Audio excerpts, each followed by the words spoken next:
Ó, gente, cajazinho do mato, ó. Aqui o cajazinho do mato, ó. Ó. A flor do cajazinho do mato, você pode ver, ó.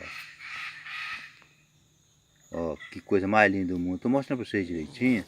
Aqui, ó. Aqui, ó. Essa é a flor do cajazinho do mato. Por causa de quê?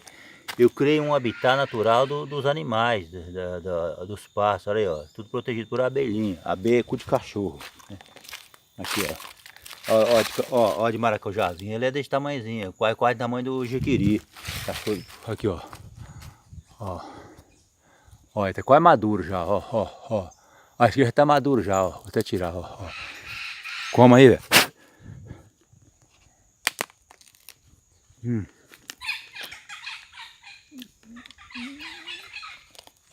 Ó.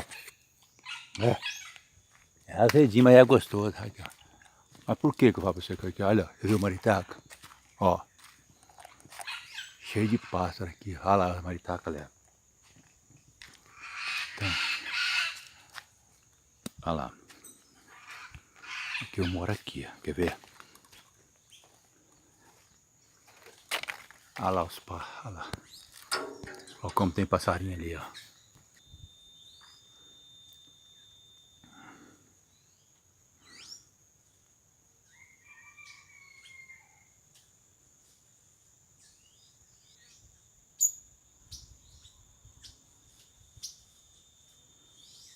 Passarinho tudo quanto é tipo e cor.